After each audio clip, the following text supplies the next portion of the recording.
കർത്താവായ യേശുക്രിസ്തുവിൻ്റെ നാമത്തിൽ വീഡിയോ ശ്രദ്ധിക്കുന്ന എല്ലാ സഹോദരി സഹോദരന്മാർക്കും ഞാൻ സ്നേഹവന്ദനം പറയുന്നു.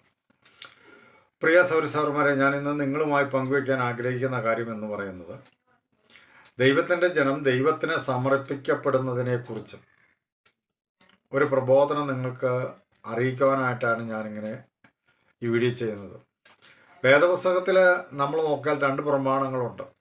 അതിന് ഒന്ന് പഴയ നിയമം മോശയുടെ ന്യായപ്രമാണം, അല്ലെങ്കിൽ മോശ വഴി ദൈവം നൽകിയ ന്യായപ്രമാണം എന്ന് പറയും. മറ്റൊന്ന് ക്രിസ്തുവിൻ്റെ ന്യായപ്രമാണം അഥവാ പുതിയ നിയമം എന്ന് പറയും. അപ്പോൾ ഈ രണ്ട് പ്രമാണങ്ങളിലും ദൈവത്തിന് സമർപ്പിക്കുന്നതിനെ കുറിച്ച് രേഖപ്പെടുത്തിയിട്ടുണ്ട്. അപ്പോൾ അതിൽ പഴയ നിയമ കാലയളവിൽ ദൈവത്തിന് സമർപ്പിച്ചതും പുതിയ നിയമ കാലയളവിൽ ദൈവം ജനത്തോട് സമർപ്പിക്കണമെന്ന് ആവശ്യപ്പെടുന്നതുമായ കാര്യത്തെക്കുറിച്ച് നിശ്ചയമില്ലാതിരിക്കുന്ന ഒരുപാട് ദൈവജനമുണ്ട്. അപ്പോൾ അതുകൊണ്ട് അങ്ങനെയുള്ളവർക്ക് ഒരു പ്രബോധനമായി പറയുന്ന കാര്യമാണിത്.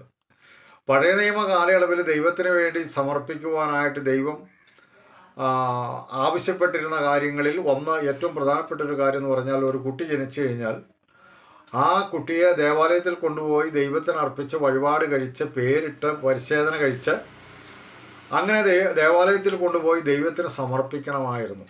അത് മോശയുടെ ന്യായപ്രമാണപ്രകാരമുള്ള യാഗം കഴിച്ച് കർത്താവിന് അർപ്പിച്ച് അവനെ പരിച്ഛേദന കഴിച്ച് അവന് നാമനിർദ്ദേശം ചെയ്ത് അല്ലെങ്കിൽ പേരിട്ട് അങ്ങനെ പോകുന്ന ഒരു സമർപ്പണം ഉണ്ടായിരുന്നു. അതുപോലെ തന്നെ മൃഗങ്ങളെ ദൈവത്തിന് സമർപ്പിക്കുന്നതുകൊണ്ട്, അതുപോലെ ദേവാലയം പണിതിട്ട് ദൈവത്തിന് സമർപ്പിച്ചു. ശലോമോനൊക്കെ പണിത ദേവാലയം ദൈവത്തിന് സമർപ്പിച്ചു. അപ്പോൾ ദേവാലയം പണിത് സമർപ്പിക്കുന്നു. ഇന്നും അതുപോലെ തന്നെ ഒരു സഭാവോള് പണിതിട്ട് ദൈവത്തിന് സമർപ്പിക്കുന്ന സമർപ്പണ ശുശ്രൂഷകൾ ഇന്നും നടത്തുന്നുണ്ട് എന്നുള്ളതാണ്. അതുപോലെ തന്നെ വിശ്വാസികൾ ഒരു വീട് പണിതാൽ ആ വീട് ദൈവത്തിന് സമർപ്പിക്കുന്ന ആ ഒരു സമർപ്പണമുണ്ട്, സമർപ്പണ ദിവസം. അങ്ങനെ പാല് കാച്ചലും സമർപ്പണവും ഒക്കെ ആയിട്ട് ഒരു ദിവസമുണ്ട്. ആ ദിവസത്തിൽ വീട് ദൈവത്തിന് സമർപ്പിക്കുകയാണ്. അങ്ങനെ പല കാര്യങ്ങളും നമ്മളിന്ന് ദൈവത്തിന് സമർപ്പിക്കുന്നുണ്ട്. നമ്മുടെ വസ്തുവകകളെല്ലാം നമ്മൾ ദൈവത്തിന് സമർപ്പിക്കുന്നു. അങ്ങനെ ദൈവത്തിന് സമർപ്പിക്കുന്ന അനേക കാര്യങ്ങളുണ്ട്. അപ്പോൾ അത് ന്യായപ്രമാണ കാലയളവിൽ സമർപ്പിച്ചിരുന്ന അല്ലെങ്കിൽ ദൈവം ആവശ്യപ്പെട്ടിരുന്ന ആ പ്രമാണം അനുസരിച്ചാണ് അന്ന് സമർപ്പണം ചെയ്തിരുന്നത്. എന്നാൽ ആ പ്രമാണം അനുസരിച്ച് നമുക്കിന്ന് സമർപ്പിക്കേണ്ട കാര്യമില്ല. അതിൻ്റെ കാരണം എന്താണെന്ന് ചോദിച്ചിട്ടുണ്ടെങ്കിൽ, ആ ന്യായപ്രമാണപ്രകാരം ചെയ്യേണ്ട എല്ലാ കാര്യങ്ങളിൽ നിന്നും ദൈവം നമ്മളെ സ്വതന്ത്രരാക്കുക, അതിൻ്റെ എല്ലാ ആചാരങ്ങളും അനുഷ്ഠാനങ്ങളും ദൈവം നീക്കിക്കളഞ്ഞുകൊണ്ട് നമുക്ക് ക്രിസ്തുവിൻ്റെ ന്യായപ്രമാണമായി തമ്മിൽ ചെയ്യേണ്ടതായ കാര്യങ്ങളെക്കുറിച്ചൊരു പ്രമാണം ദൈവം നമുക്ക് തന്നു എന്നുള്ളതാണ്. ക്രിസ്തുവിൻ്റെ ന്യായപ്രമാണവും മോശയുടെ ന്യായപ്രമാണവും തമ്മിലുള്ള വ്യത്യാസം എന്ന് പറഞ്ഞാൽ, മോശയുടെ ന്യായപ്രമാണത്തിൽ തമ്മിൽ ചെയ്യണമെന്ന് പറയുന്ന കൽപ്പനകളില്ല. എന്നാൽ പുതിയ നിയമം അഥവാ യേശുക്രിസ്തുവിൻ്റെ ന്യായപ്രമാണം എന്ന് പറയുന്നതെല്ലാം തമ്മിൽ ചെയ്യണം എന്ന് പറയുന്ന കാര്യങ്ങളാണ്. അപ്പോൾ അതിനെക്കുറിച്ച് ഞാനിപ്പോൾ വിശദമായിട്ടൊന്നും പറയുന്നില്ല. അപ്പോൾ ഇവിടെ ഞാൻ പറയാൻ ഉദ്ദേശിക്കുന്ന കാര്യം, ന്യായപ്രമാണ കാലയളവിൽ ദൈവത്തിന് സമർപ്പിക്കുന്നതും പുതിയ നിയമ കാലയളവിൽ അല്ലെങ്കിൽ സഭായുഗത്തിൽ ദൈവത്തിന് സമർപ്പിക്കുന്നതുമായ വ്യത്യാസം എന്താണെന്നാണ് ഞാൻ നിങ്ങൾക്ക് ശ്രദ്ധയിൽപ്പെടുത്താനായിട്ട് ആഗ്രഹിക്കുന്നത്. പഴയ നിയമ കാലയളവിൽ ഉള്ള സമർപ്പണ പോലെ തന്നെ ഇന്നും പലരും സമർപ്പിക്കുന്നുണ്ട്. അതിൻ്റെ കാരണം അവർക്ക് പഴയ നിയമവും പുതിയ നിയമവും തമ്മിലുള്ള സമർപ്പണത്തിനുള്ളതായ മാനദണ്ഡം എന്താണെന്ന് തിരിച്ചറിയില്ല എന്നുള്ളതാണ്. അപ്പോൾ പഴയ നിയമപ്രകാരമാണ് ഇന്നും കുട്ടികളെ സമർപ്പിക്കുന്നതും വീട് പണിത് സമർപ്പിക്കുന്നതും ദേവാലയം പണിത് പ്രതിഷ്ഠിക്കുന്നതും എല്ലാം. അത് പഴയ നിയമത്തിൻ്റെ ആ വ്യവസ്ഥ പ്രകാരമാണ് എന്നുള്ള കാര്യം നിങ്ങൾ തിരിച്ചറിയണം. പുതിയ നിയമത്തിൽ അങ്ങനെയുള്ള ഒരു സമർപ്പണവും ദൈവം ആവശ്യപ്പെടുന്നില്ല. അപ്പോൾ പുതിയ നിയമത്തിൽ എന്താണ് സമർപ്പിക്കേണ്ടത് എന്ന് ഞാൻ നിങ്ങളോട് ഇങ്ങനെ പറയാം. നമ്മളിങ്ങനെ പാട്ട് പാടാറുണ്ട്, സർവവും യേശുനാഥനായി സമർപ്പണം ചെയ്തിടുന്നു മോദമോടെ ഞാൻ. ശരിക്കും പറഞ്ഞാൽ നമ്മൾ ഈ പാട്ട് പാടുമ്പോൾ നമ്മൾ ആത്മാർത്ഥതയോടെ അല്ല അത് പാടുന്നത്. സർവവും യേശുനാഥനായി സമർപ്പണം ചെയ്തിടുന്നു മോദമോടെ എന്ന് പറയുമ്പോൾ, മോദമോടെ എന്ന് പറഞ്ഞാൽ സന്തോഷത്തോടെ യേശുനാഥനായി സമർപ്പണം ചെയ്തിടുന്നു എന്നുള്ളതാണ്. അപ്പോൾ അങ്ങനെയാണെങ്കിൽ ഞാൻ ഒരു ചെറിയ ഉദാഹരണം പറയാം. നമ്മൾ യേശുനാഥന് സമർപ്പണം ചെയ്തിട്ടില്ല എന്നുള്ളതിന് ഞാൻ ഒരു ചെറിയ ഉദാഹരണം പറയാം. ഇപ്പോൾ നമുക്ക് നമ്മൾ യാത്ര ചെയ്യുമ്പോഴൊക്കെ പണം സൂക്ഷിക്കാനായിട്ടൊരു പേഴ്സുണ്ട്. അപ്പം നമ്മുടെ സകലതും യേശുനാഥനായി നമ്മൾ സമർപ്പിച്ചിരിക്കുന്നു എന്നാണ് പറഞ്ഞത്. നമ്മുടെ വീട്, നമ്മുടെ വസ്തുക്കൾ, നമ്മുടെ ജ്ഞാനം, നമ്മുടെ ബുദ്ധി, നമ്മുടെ സമയം, നമ്മുടെ മക്കൾ, ഇതെല്ലാം നമ്മൾ ദൈവത്തിന് സമർപ്പിച്ചേക്കുവാണ്. ദൈവം നമുക്ക് തന്ന സാമ്പത്തികമായ എല്ലാം നമ്മൾ ദൈവത്തിന് സമർപ്പിച്ചേക്കുവാണ്. അപ്പോൾ അങ്ങനെയാണെങ്കിൽ ഞാനിങ്ങനെ ചോദിക്കാം, ഈ നമ്മൾ യാത്ര ചെയ്യുന്ന സമയത്തൊക്കെ നമ്മൾ പണം കൊണ്ടു കിടക്കാനായിട്ട് മിക്ക ആൾക്കാരും പേഴ്സ് ഉപയോഗിക്കാറുണ്ട്. അപ്പോൾ ഈ ശരിക്കും പറഞ്ഞാൽ അതിൻ്റെ പണവും നമ്മളെ തന്നെയും നമ്മുടെ പണവും നമ്മുടെ പേഴ്സും ഒക്കെ ആർക്ക് സമർപ്പിച്ചതാണ്? ദൈവത്തിന് സമർപ്പിച്ചതാണ്. യേശുനാഥന് സർവ്വവും സമർപ്പിച്ചതാണ്. അപ്പോൾ ആ ദൈവത്തിന് സമർപ്പിച്ച ആ പേഴ്സ്, ഞാനൊരു ഉദാഹരണം പറയാം കേട്ടോ. ആ പേഴ്സും പണവും നമ്മുടെ കയ്യിൽ നിന്ന് നഷ്ടപ്പെട്ട് കഴിഞ്ഞാൽ നമുക്കുണ്ടാകുന്ന ബുദ്ധിമുട്ട് എന്താണ്, മനപ്രയാസം എന്താണ്, നമ്മുടെ മനോവികാരം എന്താണെന്ന് നമ്മളൊന്ന് ചിന്തിച്ചാൽ അറിയാൻ നമ്മൾ ദൈവത്തിന് സമർപ്പണം ചെയ്തേക്കണമല്ലെന്ന്. നമ്മുടെ കയ്യിലിരുന്ന ഒരു വസ്തു നഷ്ടപ്പെട്ടാൽ, നമ്മുടെ വീട്ടിലിരുന്ന ഒരു വസ്തു മോഷണം പോയാൽ, അല്ലെങ്കിൽ നമ്മുടെ വീട്ടിലിരുന്ന ഒരു സാധനം തകർന്നു പോയാൽ നമുക്കുണ്ടാകുന്ന മനോവികാരങ്ങളെ നമ്മൾ വിലയിരുത്തിയാൽ അറിയാം ഇതൊന്നും നമ്മൾ ദൈവത്തിന് സമർപ്പിച്ചതല്ലാന്ന്. ദൈവത്തിന് സമർപ്പിച്ചതാണെങ്കിൽ പിന്നെ അതിൻ്റെ ഉത്തരവാദിത്വം മുഴുവൻ ദൈവത്തിനാണല്ലോ. അപ്പോൾ ദൈവത്തിന് സമർപ്പിച്ചതാണെങ്കിൽ അത് സൂക്ഷിക്കേണ്ടതും അതിൻ്റെ ഉത്തരവാദിത്വം പൂർണ്ണമായിട്ടും ദൈവത്തിനാണ്. അപ്പോൾ അങ്ങനെ ദൈവത്തിന് നമ്മൾ സമർപ്പിക്കുമ്പോൾ നാം മനസ്സിലാക്കേണ്ട ഒരു യാഥാർത്ഥ്യം, പലപ്പോഴും നമ്മൾ ദൈവത്തിന് സമർപ്പിക്കുന്നു എന്ന് പറയുകയും നമ്മുടെ ഇഷ്ടപ്രകാരം അത് വിനിയോഗിക്കുകയും ചെയ്യുന്നു എന്നുള്ളതാണ്. അതൊരു പരിതാപകരമായ കാര്യമാണ്. നമുക്ക് ലഭിച്ച കാര്യങ്ങളൊക്കെ ദൈവം തന്നതാണെന്നുള്ള അർത്ഥത്തിൽ, ആശയത്തിൽ നമ്മൾ ദൈവത്തിന് സമർപ്പിക്കും. നമുക്ക് തന്ന വീട് ദൈവത്തിൻ്റെതാണെന്ന് പറഞ്ഞ് ദൈവത്തിന് സമർപ്പിക്കും. നമുക്ക് തന്ന വണ്ടി ദൈവത്തിൻ്റെതെന്ന് പറഞ്ഞ് ദൈവത്തിന് സമർപ്പിക്കും. നമുക്ക് തന്ന ജോലി ദൈവത്തിൻ്റെതെന്ന് ദൈവത്തിന് സമർപ്പിക്കും. അങ്ങനെ ദൈവം നൽകിയതാണെന്ന് പറഞ്ഞ് എല്ലാം നമ്മൾ ദൈവത്തിന് സമർപ്പിക്കുമ്പോൾ ഞാൻ ചോദിക്കട്ടെ, അതിൻ്റെ ഉത്തരവാദിത്വം, അതിൻ്റെ അവകാശം, അതിൻ്റെ നിയന്ത്രണം അതെല്ലാം ദൈവത്തിനാണെന്ന് അതിൻ്റെ അർത്ഥം. ഞാൻ ദൈവത്തിന് സമർപ്പിച്ചെന്ന് പറഞ്ഞാൽ എൻ്റെ എല്ലാ കാര്യങ്ങളെയും നിയന്ത്രിക്കുന്നതും സംരക്ഷിക്കുന്നതും സൂക്ഷിക്കുന്നതും കൈകാര്യം ചെയ്യുന്നതും എല്ലാം ദൈവമാണെന്ന് അതിൻ്റെ അർത്ഥം. അങ്ങനെയാണ് നമ്മൾ ദൈവത്തിന് സമർപ്പിക്കുക എന്ന് പറഞ്ഞാൽ. പക്ഷേ ഇങ്ങനെയുള്ള ചില കാര്യങ്ങൾ നമുക്ക് നഷ്ടം വരുമ്പോൾ, അല്ലെങ്കിൽ ചില പ്രതിസന്ധികൾ വരുമ്പോഴെല്ലാം നമ്മൾ സമർപ്പണം പിൻവലിക്കുന്നു എന്നുള്ളതാണ്. അതായത് സമർപ്പണം നമ്മൾക്ക് മനോവേദന ഉണ്ടാക്കുന്നു, നമുക്ക് കഷ്ടം വരുത്തുന്നു, നഷ്ടം വരുത്തുന്നു. ഇങ്ങനെയൊക്കെ വരുമ്പോൾ നമ്മുടെ മനസ്സിൻ്റെ മനോവികാരങ്ങളെല്ലാം പ്രത്യേക ഒരു മാനസികാവസ്ഥയിലേക്ക് നമ്മൾ പോകും എന്നുള്ളതാണ്. അതുകൊണ്ട് ഞാൻ പറയുന്നത്, ന്യായപ്രമാണ പ്രകാരമുള്ള സമർപ്പണമെല്ലാം നമ്മളെ മനപ്രയാസത്തിലേക്ക് കൊണ്ടുവരും. അതെല്ലാം നമ്മൾ ദൈവത്തിന് അർപ്പിക്കുന്നു എന്ന് പറയുമ്പോഴും നമ്മൾ സന്തോഷത്തോടു കൂടി അല്ല കൊടുക്കുന്നത്. മോദമോടെ ഞാൻ സമർപ്പിക്കുന്നു എന്നൊക്കെ നമ്മൾ പാടുന്നുവെങ്കിൽ നമുക്കൊരു മോദവും ഇല്ല സമർപ്പിക്കുന്ന കാര്യത്തിൽ. അപ്പോൾ എന്നാൽ അതൊക്കെ ന്യായപ്രമാണ കാലത്ത് ദൈവത്തിന് കൊടുക്കണമെന്ന് ദൈവം അവകാശപ്പെട്ടതും ദൈവത്തിന് കൊടുക്കണമെന്ന് നിയമവും ന്യായപ്രമാണത്തിൽ ഉള്ളത് കൊണ്ടൊക്കെ ചെയ്തു വന്ന കാര്യങ്ങൾ, ആചാരങ്ങളാണ്. എന്നാൽ പുതിയ നിയമത്തിൽ ആചാരങ്ങളിൽ നിന്നൊക്കെ നമ്മൾ സ്വതന്ത്രരായി എന്നുള്ളതാണ്. എന്നാൽ പുതിയ നിയമത്തിൽ എന്താണ് സമർപ്പിക്കേണ്ടതെന്ന് ഞാൻ നിങ്ങളുടെ ശ്രദ്ധയിൽപ്പെടുത്താം. അതിനാധാരമായിട്ട് റോമാലേഖനം 6-ാം അധ്യായത്തിൻ്റെ 13-ാം വാക്യവും അതിൻ്റെ 19-ാം വാക്യവും ഞാൻ നിങ്ങളോട് പറയാം. 13-ാം വാക്യത്തിൽ നമ്മൾ ഇങ്ങനെയാണ് വായിക്കുന്നത്: നിങ്ങളുടെ അവയവങ്ങളെ അനീതിയുടെ ആയുധങ്ങളായി പാപത്തിന് സമർപ്പിക്കുകയും അരുത്. നിങ്ങളെ തന്നെ മരിച്ചിട്ട് ജീവിക്കുന്നവരായും നിങ്ങളുടെ അവയവങ്ങളെ നീതിയുടെ ആയുധങ്ങളായും ദൈവത്തിന് സമർപ്പിച്ചുകൊള്ളി. പൗലോസ് അപ്പോസ്തലൻ പറയുന്നത് ഇങ്ങനെയാണ്. സമർപ്പിക്കേണ്ടത് ആരെയാണെന്നറിയോ? നിങ്ങളെ തന്നെയും നിങ്ങളുടെ അവയവങ്ങളെയും ദൈവത്തിന് സമർപ്പിക്കണം എന്നാണ് പറഞ്ഞത്. ആ വാക്യം നിങ്ങൾ ശ്രദ്ധിക്കണം. നിങ്ങളെ തന്നെയും നിങ്ങളുടെ അവയവങ്ങളെയും ദൈവത്തിന് സമർപ്പിക്കണം. എന്തായിട്ടാണെന്നറിയോ? നിങ്ങൾ മരിച്ചിട്ട് ജീവിക്കുന്നവരായിട്ടും നിങ്ങളുടെ അവയവങ്ങൾ നീതിയുടെ ആയുധങ്ങളായിട്ടും ദൈവത്തിന് സമർപ്പിക്കണമെന്നാണ്. ഇവിടെ നീതിയുടെ ആയുധങ്ങൾ എന്ന് പറഞ്ഞു കഴിഞ്ഞാൽ അനീതിയെ എതിർക്കുന്ന നീതിയുടെ ആയുധം, അനീതിയോട് പോരാടുവാനായി, അനീതിയോട് യുദ്ധം ചെയ്യുവാനായി നാം ഉപയോഗിക്കുന്ന ആയുധങ്ങളാണ് നമ്മുടെ അവയവങ്ങൾ. അപ്പോൾ നമ്മളോട് പറയുന്നത് നീതിയുടെ ആയുധങ്ങളായി ദൈവത്തിന് സമർപ്പിക്കാനാണ് പറഞ്ഞു, നമ്മുടെ അവയവങ്ങൾ.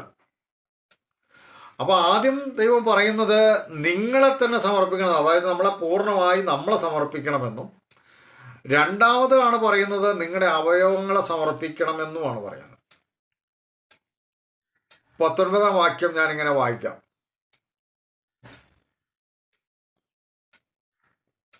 നിങ്ങളുടെ ജഡത്തിൻ്റെ ബലഹീനത നിമിത്തം ഞാൻ മാനുഷ്യ രീതിയിൽ പറയുന്നു, നിങ്ങളുടെ അവയവങ്ങളെ അധർമ്മത്തിനായി അശുദ്ധിക്കും അധർമ്മത്തിനും അടിമകളാക്കി സമർപ്പിച്ചതുപോലെ ഇപ്പോൾ നിങ്ങളുടെ അവയവങ്ങളെ വിശുദ്ധീകരണത്തിനായി നീതിക്ക് അടിമകളാക്കി സമർപ്പിപ്പീൻ.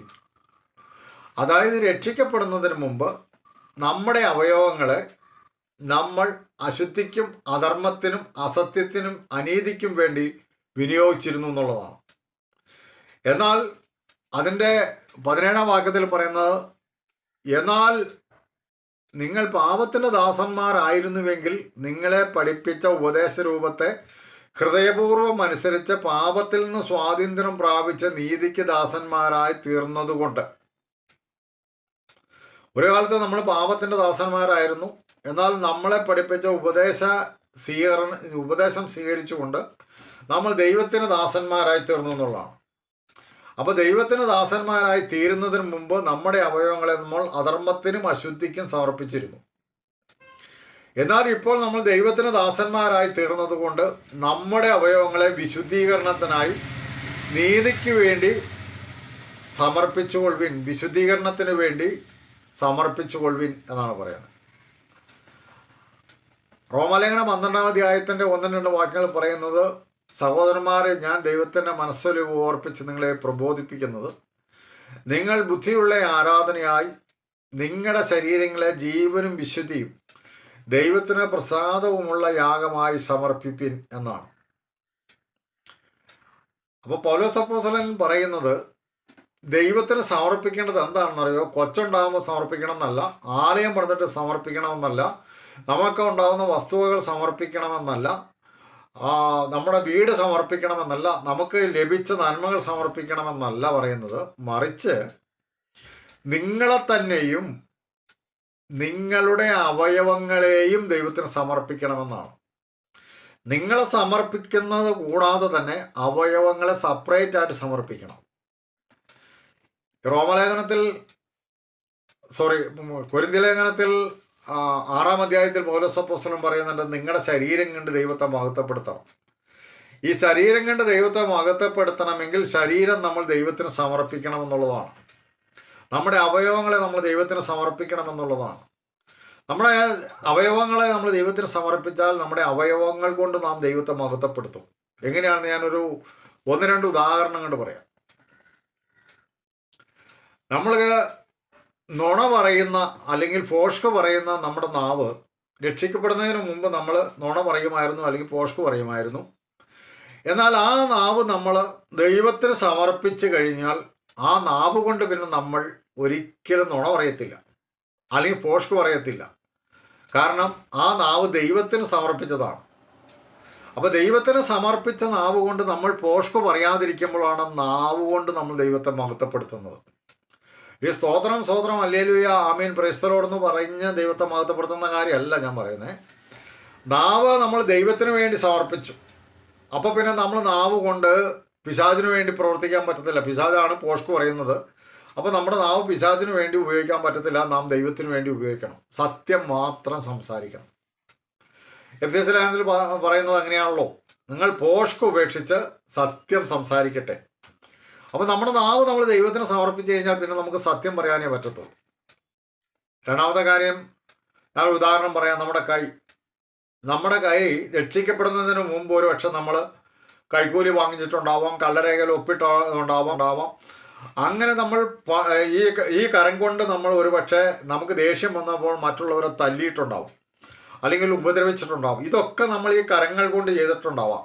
എന്നാൽ നാം മാനസാന്തരപ്പെട്ട് രക്ഷിക്കപ്പെട്ട് ദൈവസഭയുടെ ദൈവജനമായി കഴിഞ്ഞപ്പോൾ നമ്മുടെ അവയവങ്ങളെ ദൈവത്തിന് സമർപ്പിച്ച് കഴിഞ്ഞാൽ, അതായത് ഈ കൈ ദൈവത്തിന് സമർപ്പിച്ച് കഴിഞ്ഞാൽ, ആ കൈ കൊണ്ട് നമുക്ക് കൈക്കൂലി മേടിക്കാൻ പറ്റത്തില്ല, ആ കൈ കൊണ്ട് പലിശയ്ക്ക് കൊടുക്കാൻ പറ്റത്തില്ല, ആ കൈ കൊണ്ട് നമുക്കൊരാളെ ഉപദ്രവിക്കാൻ പറ്റത്തില്ല, ആ കൈ കൊണ്ട് കള്ളരേഖയിൽ ഒപ്പിടാൻ പറ്റത്തില്ല. ഇതൊന്നും ഈ കൈ കൊണ്ട് ചെയ്യാൻ പറ്റത്തില്ല.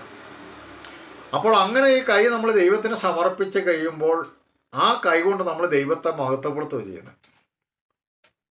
അങ്ങനെയാണ് പൗലോസ് പറഞ്ഞത്, നിങ്ങൾ ശരീരം കൊണ്ട് ദൈവത്തെ മഹത്വപ്പെടുത്തണം എന്ന് പറഞ്ഞതിൻ്റെ അർത്ഥം അതാണ്.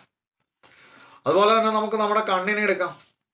നമ്മൾ കണ്ണുകൊണ്ട് കാണരുതാത്ത അശുദ്ധിയും അധർമ്മവും അനീതിയും ഒക്കെ നമ്മൾ കണ്ട് രസിച്ച് നടന്ന ഒരു കാലമുണ്ടായിരുന്നു. ആ കാലത്തൊന്നും നമ്മൾ കണ്ണ് ദൈവത്തിന് സമർപ്പിച്ചിരുന്നില്ല. എന്നാൽ നാം രക്ഷിക്കപ്പെട്ടതിന് ശേഷം നമ്മുടെ കണ്ണ് നമ്മൾ ദൈവത്തിന് സമർപ്പിച്ചു എന്നുള്ളതാണ്. അതുകൊണ്ട് നമ്മൾ എന്ത് ചെയ്യുന്നറിയോ? കണ്ണുകൊണ്ട് നോക്കി മോഹിച്ചിരുന്ന പല കാര്യങ്ങളിൽ നിന്നും നമ്മൾ കണ്ണിനെ നിയന്ത്രിക്കുകയും കണ്ണ് ദൈവത്തിന് സമർപ്പിക്കുകയും മോഹസന്ദർഭങ്ങളിൽ നിന്നും നമ്മൾ പിന്തിരിയുകയും ചെയ്യുന്നു എന്നുള്ളതാണ്. അതാണ് ദൈവത്തിന് സമർപ്പിക്കുക എന്ന് പറഞ്ഞാൽ അതിൻ്റെ അർത്ഥം. അപ്പോൾ ദൈവത്തിന് സമർപ്പിച്ചു കഴിഞ്ഞാൽ അതിൻ്റെ ഉത്തരവാദിത്വം, ചിലർ പറയും ഞാൻ എൻ്റെ ഹൃദയം ദൈവത്തിന് സമർപ്പിക്കുമെന്ന് പറയും. ഹൃദയം സമർപ്പിച്ചാൽ നാം മനസ്സിലാക്കേണ്ട ഒരു കാര്യം എന്താണെന്നറിയോ?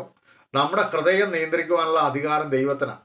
അതാണ് യേശു കർത്താവ് എന്ന് പറയുന്നത്. അപ്പോൾ നമ്മുടെ ഹൃദയം ദൈവത്തിന് സമർപ്പിച്ചു കഴിഞ്ഞാൽ ഹൃദയം നിയന്ത്രിക്കേണ്ടത് കർത്താവാണ്. നമ്മുടെ കണ്ണ് ദൈവത്തിന് സമർപ്പിച്ചു കഴിഞ്ഞാൽ കണ്ണ് നിയന്ത്രിക്കുന്നത് കർത്താവാണ്. നമ്മുടെ കൈ ദൈവത്തിന് സമർപ്പിച്ചു കഴിഞ്ഞാൽ കൈ നിയന്ത്രിക്കുന്നത് കർത്താവായിരിക്കണം. അതുപോലെ നമ്മുടെ നാവ് ദൈവത്തിന് സമർപ്പിച്ചു കഴിഞ്ഞാൽ നാവ് നിയന്ത്രിക്കുന്നത് ദൈവം ആയിരിക്കണം. അപ്പോൾ അങ്ങനെ വേദപുസ്തകത്തിൽ നമ്മളോട് പറയുന്നത് നമ്മുടെ വസ്തുവകകളോ ഫലങ്ങളോ മൃഗങ്ങളോ നമുക്ക് കുട്ടികളോ നമ്മൾ പണിയുന്ന വീടോ ഇതൊന്നും ദൈവത്തിന് സമർപ്പിക്കാൻ ക്രിസ്തുവിൻ്റെ ന്യായപ്രമാണത്തിൽ ആവശ്യപ്പെടുന്നില്ല. മറിച്ച് ക്രിസ്തുവിൻ്റെ ന്യായപ്രമാണത്തിൽ അഥവാ സഭയിൽ പുതിയ നിയമപ്രകാരം നമ്മളോട് സമർപ്പിക്കാൻ പറഞ്ഞ കാര്യങ്ങൾ നമ്മളെ തന്നെയും, അവിടെ റോമർ 6:13 നമ്മൾ വായിക്കുന്നത് നിങ്ങളെ തന്നെ മരിച്ചിട്ട് ജീവിക്കുന്നവരായും, അതായത് പഴയതെല്ലാം മരിച്ചുപോയി, അപ്പോൾ ഒരു പുതിയ മനുഷ്യനായിട്ട് നിങ്ങളെ സമർപ്പിക്കണമെന്നായി പറയുന്നത്. നമ്മുടെ പഴയ മനുഷ്യൻ മരിച്ചുപോയി, അതുകൊണ്ട് നമ്മളൊരു പുതിയ മനുഷ്യനാണ്. യേശുക്രിസ്തുവിൽ നമ്മൾ ഉയർത്തെഴുന്നേറ്റത് കൊണ്ട് നമ്മളൊരു പുതിയ മനുഷ്യനാണ്. അപ്പം നിങ്ങളെ തന്നെ മരിച്ചിട്ട് ജീവിക്കുന്നവരായി നിങ്ങളെ തന്നെ സമർപ്പിക്കണമെന്നും അതിനുശേഷം നിങ്ങളുടെ അവയവങ്ങളെ വിശുദ്ധീകരണത്തിനായി നീതിക്കും വിശുദ്ധിക്കും അടിമകളാക്കി സമർപ്പിക്കണമെന്നാണ്. അപ്പോൾ ഒന്ന് നമ്മളെ തന്നെ സമർപ്പിക്കണം, രണ്ട് നമ്മുടെ അവയവങ്ങളെ വെവ്വേറെയായി ദൈവത്തിന് സമർപ്പിക്കണം. അങ്ങനെയാണ് കൊരിന്ത്യ ലേഖനത്തിൽ പൗലോസ് പറഞ്ഞ നിങ്ങളുടെ ശരീരം കൊണ്ട് ദൈവത്തെ മഹത്വപ്പെടുത്തുവിൻ എന്ന് പറഞ്ഞത്. റോമാലേഖനം 12-ന്റെ 1-2 വാക്യങ്ങൾ എങ്ങനെയാണ് പറയുന്നത്? നിങ്ങളുടെ ശരീരങ്ങളെ ജീവനും വിശുദ്ധിയും ദൈവത്തിന് പ്രസാദവുമുള്ള യാഗമായി സമർപ്പിപ്പീൻ. സൗരസൗരന്മാരെ, ഞാൻ ഈ വീഡിയോ അവസാനിപ്പിക്കുകയാണ്. ഞാൻ എന്തുകൊണ്ടാണ് ഇത് പറഞ്ഞതെന്ന് ചോദിച്ചു കഴിഞ്ഞിട്ടുണ്ടെങ്കിൽ, പലരും ഇപ്പോൾ ആണ്ട് പറഞ്ഞു കഴിഞ്ഞിട്ടുണ്ടെങ്കിൽ ആ പുതിയ ആണ്ടിലേക്ക് ഞാൻ ഇന്ന കാര്യങ്ങൾ ചെയ്തോളാമെന്നും പറഞ്ഞ് നമ്മൾ ദൈവത്തിന് സമർപ്പിക്കും. നമ്മുടെ ജീവിതം സമർപ്പിക്കും, നമ്മുടെ പ്രവർത്തനം സമർപ്പിക്കും, നമുക്കുള്ളതൊക്കെ സമർപ്പിക്കും. ഇനി എല്ലാം യേശുവിൻ്റെ ഏതാണെന്ന് പറയും. വാസ്തവത്തിൽ നമ്മൾ ആത്മാർത്ഥമായിട്ടൊന്ന് ചിന്തിച്ച് നോക്കി, അതൊക്കെ യേശുവിന് നമ്മൾ കൊടുക്കുന്നുണ്ടോ? ദൈവത്തിൻ്റെ നിയന്ത്രണത്തിന് നമ്മൾ വിട്ടുകൊടുക്കുന്നുണ്ടോ? നമ്മൾ സമർപ്പിച്ചെന്ന് പറയുകയും എല്ലാം നിയന്ത്രിക്കുന്നത് നമ്മൾ തന്നെയാണെന്നുള്ളതാണ് പരമാർത്ഥം. അപ്പോൾ അതുകൊണ്ട് പുതിയ നിയമവ്യവസ്ഥ പ്രകാരം ക്രിസ്തുവിൻ്റെ ന്യായപ്രമാണ പ്രകാരം എന്താണ് സമർപ്പിക്കേണ്ടതെന്നും എങ്ങനെയാണ് സമർപ്പിക്കേണ്ടതെന്നുമുള്ള കാര്യം ഞാൻ നിങ്ങളെ ശ്രദ്ധയിൽപ്പെടുത്തി. ആകയാൽ ഈ ക്രിസ്തുവിൻ്റെ ന്യായപ്രമാണം അനുസരിച്ച് നമ്മുടെ വിശുദ്ധീകരണത്തിനും നീതീകരണത്തിനുമായി നമ്മുടെ അവയവങ്ങളെ നീതിക്ക് അടിമകളാക്കിക്കൊണ്ട് ദൈവത്തിന് സമർപ്പിക്കണം എന്ന് പറഞ്ഞുകൊണ്ട് ഞാൻ ഈ വീഡിയോ അവസാനിപ്പിക്കുകയാണ്. ദൈവം അനുവദിക്കുന്ന പക്ഷം നമുക്ക് മറ്റൊരു വീഡിയോയിൽ വീണ്ടും കാണാം. ദൈവമായ കർത്താവ് നമ്മളെ അനുഗ്രഹിക്കട്ടെ.